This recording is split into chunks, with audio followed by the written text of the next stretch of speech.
Vamos ter um tempo de oração. Pai, nós estamos diante da Tua Palavra, estamos diante da coisa mais preciosa da nossa vida, que é os tesouros escondidos nas Sagradas Escrituras, porque nós nos aproximamos do Senhor através da Palavra, nós cremos na Tua Palavra, porque julgamos ter nela a vida eterna.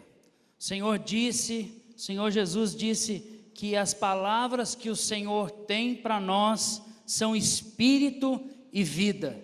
Livra-nos, ó Deus, de lidar com a Tua Palavra de maneira natural, de maneira racional, mas leva-nos a um lugar, ó Deus, de revelação, leva-nos para próximo da mesa dos pães, leva-nos, ó Deus, para o lugar onde o candelabro está aceso, e nós podemos ver o Senhor face a face, e nós podemos nos aproximar do Senhor pelo sangue de Jesus, pelo novo e vivo caminho. Queremos comer e beber do Senhor, em nome de Jesus, amém e amém. Pode ficar à vontade aí no seu lugar.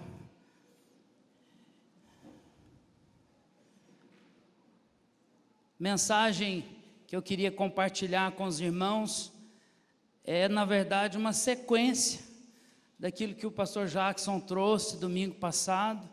Eu já estava com esse esboço praticamente pronto, e quando eu ouvi ele ministrando aqui domingo passado, confirmou no meu coração que de fato esse é um assunto que o Espírito Santo tem trago para a igreja, né? Nós temos percebido um despertamento para a vida de oração, temos percebido quanto isso é importante para a vida da igreja, e eu queria continuar lançando essas sementes, que eu creio, elas são sementes para a vida eterna. Rompendo a casca da superficialidade. Vê se o pessoal da mídia tem aí a projeção. Rompendo a casca da superficialidade. Apocalipse capítulo 3, verso 18. Dou este conselho: compre de mim ouro refinado no fogo, e você se tornará rico. Compre roupas brancas e vista-se para cobrir a sua vergonhosa nudez, e compre colírio para ungir os teus olhos e poder enxergar. Aqui nós vemos essa exortação de Jesus para a igreja, dizendo para a igreja comprar ouro, né? Logo que ouvimos isso, na nossa mentalidade criado no ocidente capitalista, quando fala comprar, logo nós já entendemos uma referência com moeda, com tempo, né?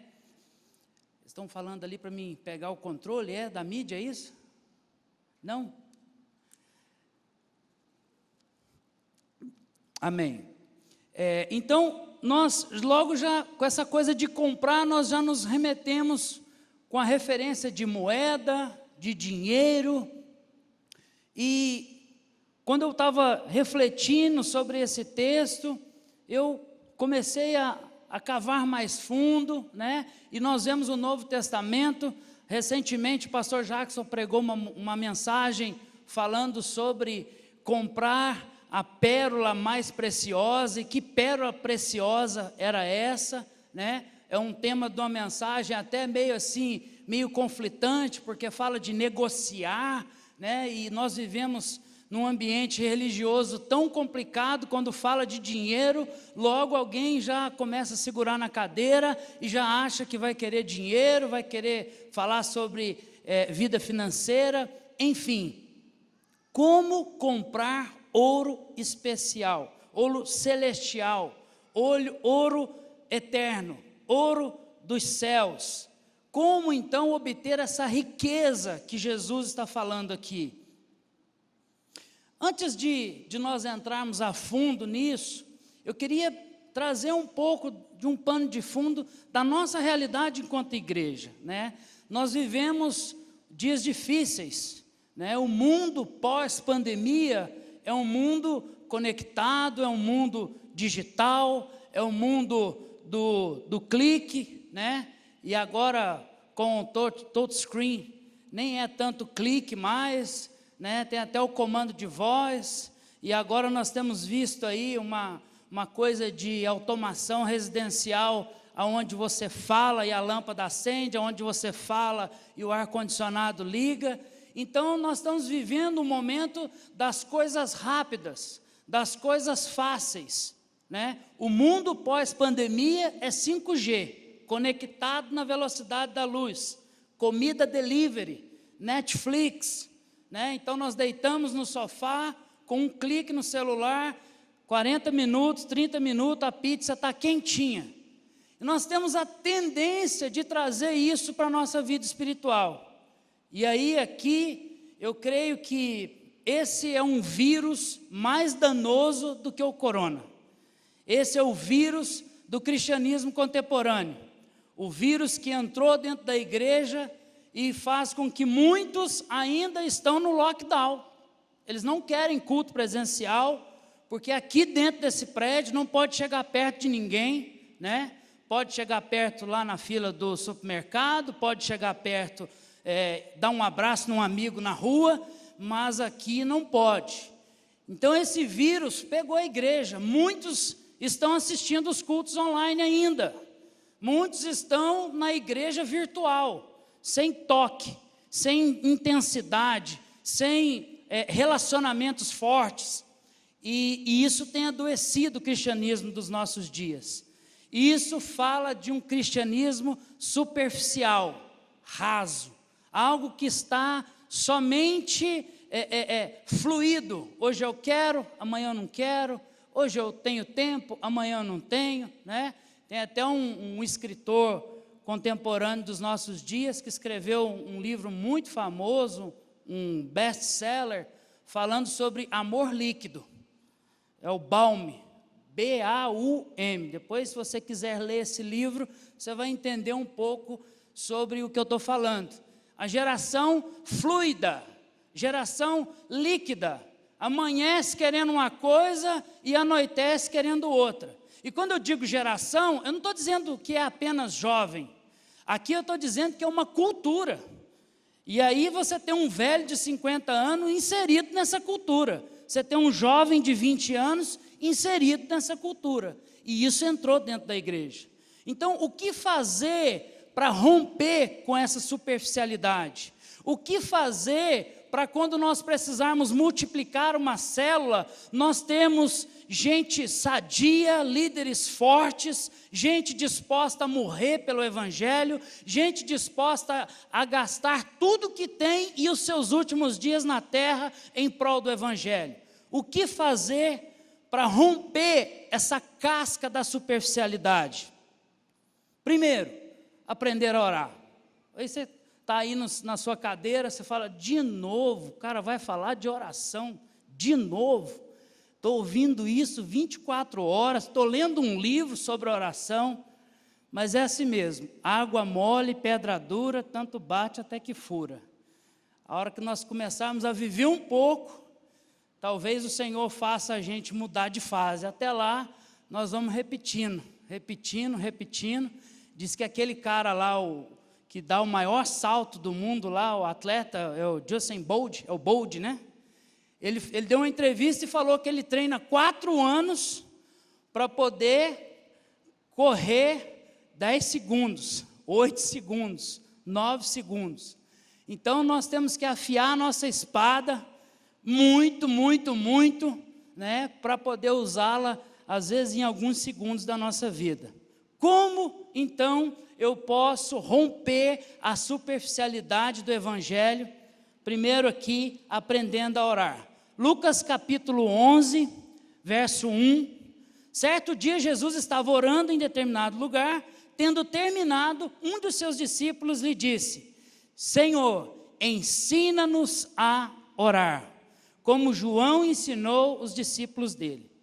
Interessante que os discípulos não pediam para Jesus ensinar eles a curar enfermos, os discípulos não pediam para Jesus ensiná-lo a pregar, os discípulos não pediam a Jesus para que ele os ensinasse a ressuscitar um morto, coisa que eles já faziam, mas os discípulos pediram a Jesus para que lhes fosse ensinado a orar. Parece algo tão prático, tão objetivo, tão simples, mas existia algo na vida de Jesus que os discípulos entendiam e discerniram que eles não tinham. Existia uma prática de oração na vida de Jesus que os discípulos não tinham. Tinha um espírito de oração sobre Jesus que os discípulos ainda não tinham. Um prazer pela vida de oração, um prazer pelo um devocional intenso que eles ainda não tinham. Eu acredito até que, em alguns momentos, os discípulos sentavam debaixo de uma figueira e começavam a refletir como que Jesus, o tempo todo, fica nessa vibe aí de retirou-se para orar, e separou-se por um tempo a fim de orar, e retirou-se para o monte a fim de orar. Como que Jesus tem prazer nesse negócio de ficar sozinho e falando sozinho com Deus? Eu creio que os discípulos ficaram inquietos. O que ele tem que nós ainda não temos, que nós temos essa dificuldade de orar? Por que é tão enfadonho a nossa vida de oração e a de Jesus não? Por que a nossa vida de oração é tão difícil orar por 15 minutos? E Jesus, quando começa, ele vai até as altas horas. Por que Jesus no Getsêmani volta e repreende os discípulos e fala: vocês já dormiram de novo? Vocês não foram capazes de orar por mim nem uma hora? Vocês não foram capazes de investir um tempo de qualidade na oração nem por uma hora? Vocês já dormiram de novo? Já desanimaram de novo? Já desistiram de novo? E aí aqui eu não quero ficar apenas amarrado nessa questão de horário, de tempo, não.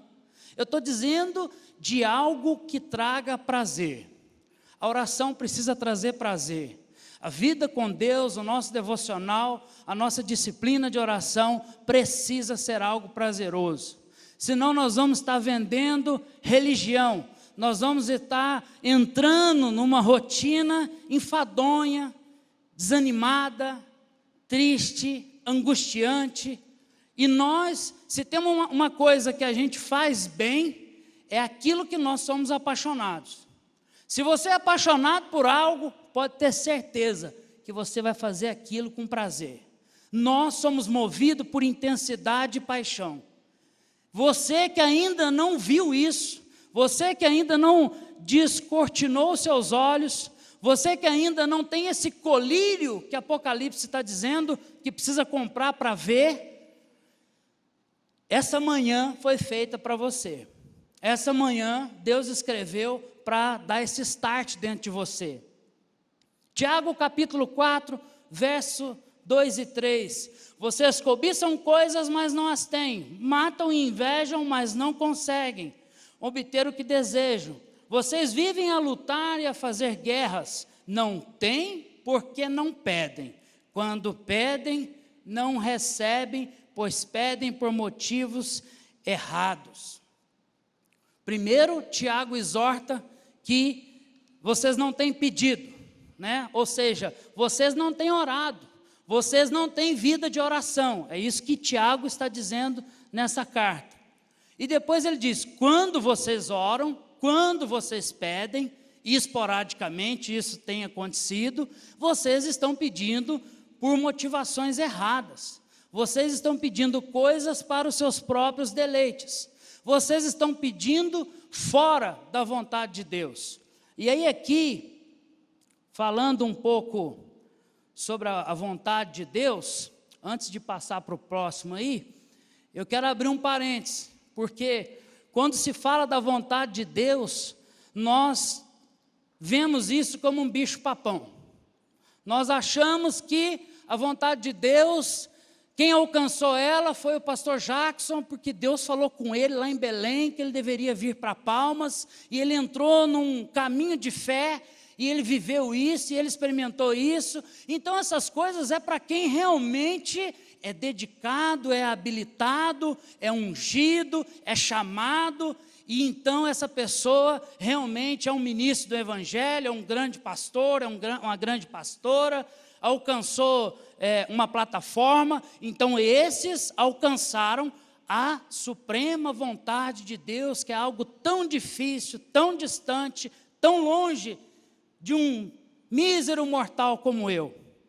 Mas não, esse é um pensamento maligno e religioso no meio da igreja, porque a vontade de Deus, o desejo do Senhor para cada um de nós, ele está descrito claramente, expressamente, claro, revelado, desvendado nas Escrituras. Nós não precisamos, daquela coisa de... Eu já ouvi alguns pregadores, eles estão pregando aqui e de repente eles falam assim: agora, para você que gosta de revelação, para você que ainda não recebeu algo de Deus, eu vou agora liberar uma poderosa palavra. E aí todo mundo já se segura na cadeira e já pensa: agora vem aquilo que eu preciso, agora vem a resposta da minha oração, agora vem a resposta do meu pedido. Para com isso, meu irmão. Isso daí é usado, a plataforma, como um ponto, uma banca de carta de tarô. É usado o Evangelho de forma mística, de forma errada. A Bíblia chama isso de feitiçaria. Feitiçaria é algo terrível. Feitiçaria é o mesmo que invocar demônios. Quando você faz do Evangelho algo místico, para obter algo sobrenatural da parte de Deus, simplesmente para ouvir algo sobrenatural, você está mistificando o Evangelho. E uma vez que você mistifica o Evangelho, você vira um feiticeiro. E o feiticeiro, o que ele faz? Ele acende lá o fogo, faz o sacrifício, canta uga, uga, uga, uga, uga, uga, e daqui a pouco o bicho desce. Isso é feitiçaria. Foi isso que o Senhor disse para o rei Saul, quando ele ofereceu um sacrifício, simplesmente para cumprir o protocolo espiritual, porque ele queria, na verdade, fazer as coisas do jeito dele, da maneira dele, e então Samuel chamou ele de feiticeiro. A Bíblia diz que isso para Deus é como pecado de feitiçaria, isso é abominação ao Senhor. Então, como então ter esse discernimento dessa revelação de Deus? Está nas Escrituras, meu irmão. Olha para quem está do seu lado e fala assim: tudo que você precisa está nas Escrituras. E quando nós nos aproximamos dessa palavra, aí sim nós vamos descobrir qual é a boa, perfeita e agradável vontade de Deus para cada um de nós. Isso vai entrando dentro de nós. Eu estava conversando com o Carlão ali agora, e a gente compartilhando como que alguns irmãos têm crescido no nosso meio, pelo simples fato de congregar. Achei interessante a expressão dele. Ele falou: fulano está congregando, e agora, como fulano mudou? Por quê? A palavra que vem sendo semeada, essa vontade de Deus das Escrituras vai entrando dentro dele, e ele começa a ser transformado. E nessa medida que ele vai sendo transformado, a mente dele vai sendo transformada. E se a mente dele vai sendo transformada, ele começa a orar de acordo com aquilo que está na mente. Agora, se nós não mergulhamos nisso, como que nós vamos verbalizar?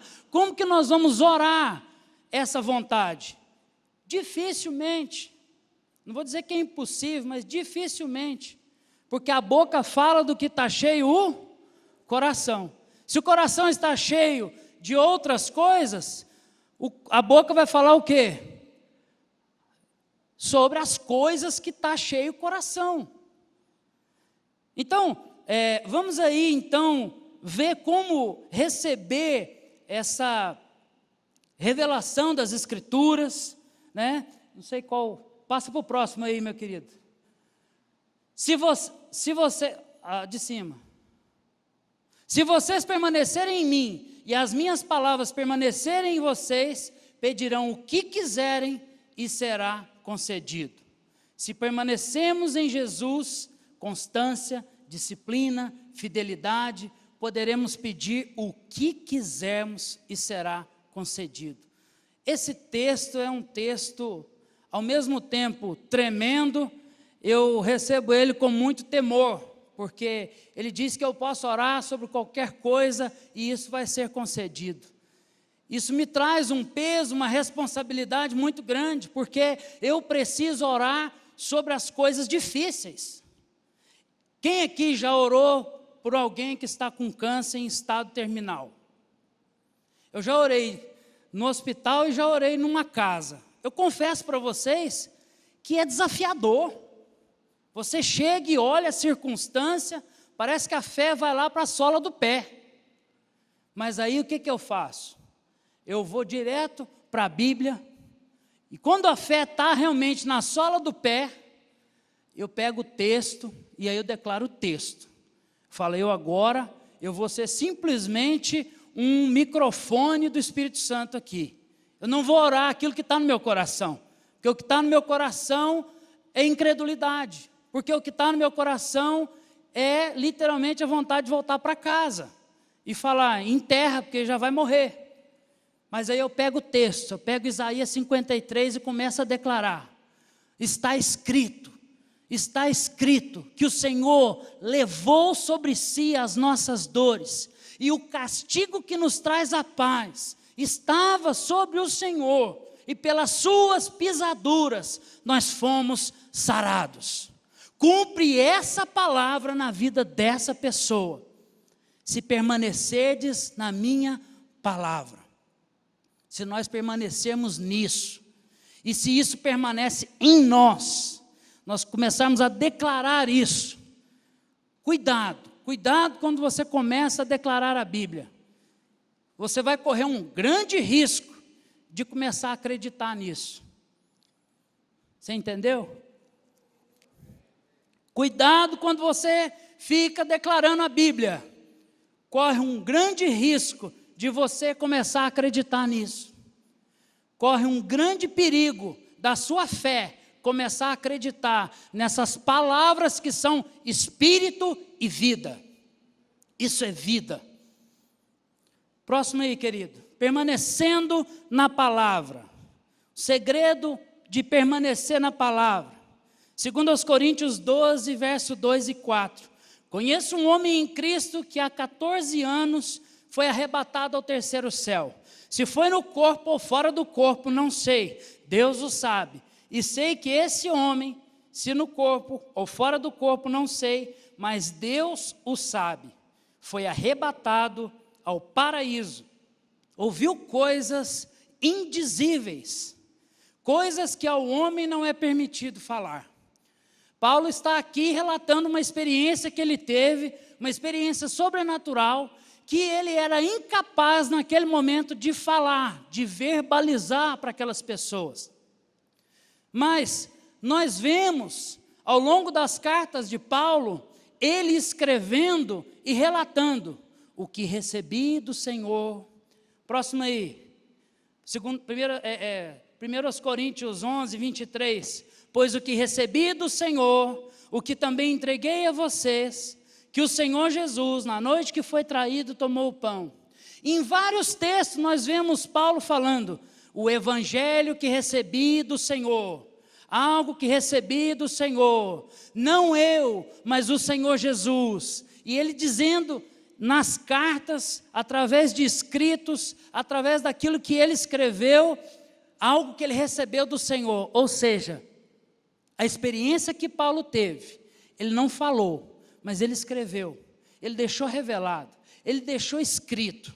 Você pode dizer, ele deixou escrito. Assim como Jesus, depois de ser batizado, foi para enfrentar o diabo no deserto, várias vezes ele foi confrontado, ele sempre repetiu, ele sempre refutou o diabo dizendo: está escrito, está escrito, está escrito, adorarás somente ao Senhor teu Deus, está escrito, está escrito. Por quê? Trazendo essa ênfase de que a vontade de Deus, o desejo de Deus para o homem, está escrito, já está revelado. Você não precisa de um guru gospel, você não precisa ir até um lugar onde tem alguém orando debaixo de um pé de piqui 24 horas por dia, só na água, só no leite de cabra, sei lá Deus o que.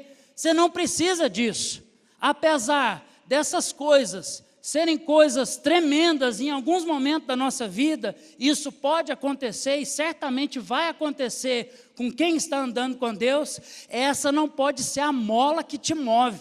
A mola que te move está escrito. Está escrito. Diversos textos vemos Paulo dizendo: recebeu do Senhor, o evangelho que recebi do Senhor, tudo que nós precisamos da parte do Senhor está escrito. Essa suprema vontade de Deus para nós já está revelada nas Escrituras. Na medida que nós mergulhamos nessa palavra, nós passamos a mudar a nossa mente, a mudar a nossa boca, começar a declarar, começar a falar as coisas que está escrito. Certamente você vai estar alcançando a vontade de Deus e passará a desfrutar de uma vida de oração prazerosa, passará a desfrutar respostas de oração. E aqui é algo desafiador para mim e para você, porque nós não oramos simplesmente porque tem que orar, nós oramos porque nós vemos as respostas de Deus na nossa vida. Porque se nós vivermos um evangelho que não funciona, certamente nós temos que largar a mão disso. É melhor estar lá fora agora assando um pedaço de carne do que estar aqui. Nós precisamos desfrutar desse evangelho. O Senhor, Ele diz nas Escrituras: vinde arguir comigo, vinde comei e bebei, batei e abri-se-vos-á. O Senhor nos convida a experimentar dele. O Senhor nos convida a comer da sua presença. Amém? Toda a revelação de Deus ao homem está escrito. A Bíblia é o livro mais contemporâneo que existe, pois ela revela o que vai acontecer no fim do fim. Mergulhe nesse livro dia e noite para que não se desvie dele. Coma do pão e beba da água da vida através da palavra de Deus. Jesus está expresso em plenitude em cada letra desse livro. Aleluia, glória a Deus. Para fingir que está acabando, fique de pé no seu lugar. Eu queria deixar 3 perguntas. Pode rodar para o último aí. Como romper a casca da superficialidade? Primeiro, você tem um cantinho na sua casa para orar? Não precisa responder para mim, responda para você mesmo. Tem conseguido um tempo de qualidade na sua agenda ao Senhor? Terceiro, o que Deus tem falado para você? Qual a palavra que Deus tem direcionado em sua vida recentemente? A resposta dessas perguntas irá determinar a sua riqueza. Quanto você tem do Senhor? Quanto de ouro você adquiriu do Senhor? Porque adquirir ouro é investir tempo. Dinheiro, se você tem 50 mil na poupança, esses 50 mil representa o quê? Tempo de trabalho acumulado. Guarde isso na sua mente. Reserva financeira representa tempo de trabalho acumulado. Se nós queremos ter riqueza no céu, nós precisamos de tempo de trabalho em Deus acumulado. E o que é tempo de trabalho em Deus acumulado? É culto. Trabalho para o Senhor é culto. A palavra culto em inglês significa services. Service é o mesmo que serviço. Prestar serviço de culto continuamente ao Senhor. Foi para isso que Deus tirou o povo do Egito e levou eles com Moisés. Eu quero tirar esse povo para que me adore, para que me preste culto, para que me preste serviço. E na medida que nós temos isso acumulado, investindo tempo de qualidade, não algo simplesmente de um clique de celular, de uma mensagem que você recebeu de manhãzinha, de alguém que gastou um tempo para colher aquele pão e mandou para você. Não, é algo que você cavou em Deus, você investiu esse tempo em Deus. Amém? Vamos colocar a mão no coração e ter esse tempo de oração, refletindo sobre essas perguntas, refletindo sobre essa verdade, refletindo se você tem conseguido investir esse tempo de oração, você tem separado um lugar na sua casa para que você consiga investir esse tempo de qualidade ao Senhor. Talvez você não tenha um quarto separado na casa, mas você vai ali para a sala, vai ali para a mesa da cozinha, ou vai para o quintal. Você precisa pensar nessas coisas tão práticas e ao mesmo tempo tão profundas. Reflita nisso agora, ore ao Senhor, fala: Deus, eu quero comprar ouro, eu quero ser rico diante do Senhor. Fala com Deus, fala: eu quero te conhecer, Jesus, eu quero te conhecer, Senhor, eu quero te conhecer, eu quero prosseguir em te conhecer. Aleluia. Show manamasorecanda lamas. Senhor, de forma prática, faz-nos mergulhar mais fundo nas Escrituras. De forma prática, nós queremos nos envolver com o Senhor em uma vida de oração profunda. Nós queremos te conhecer, Jesus. Oh, Jesus.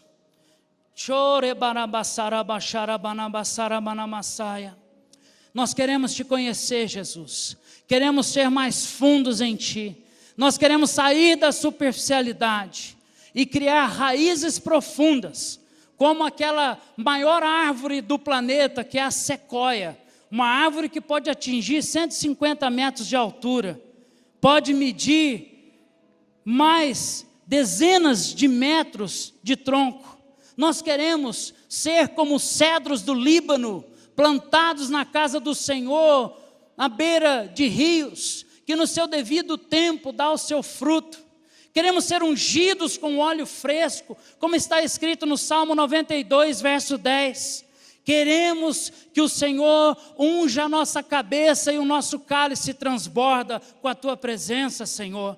Preparas uma mesa diante dos nossos inimigos para que nós nos fortaleçamos diante das adversidades, diante das guerras, diante das batalhas. Enche o nosso espírito de fé.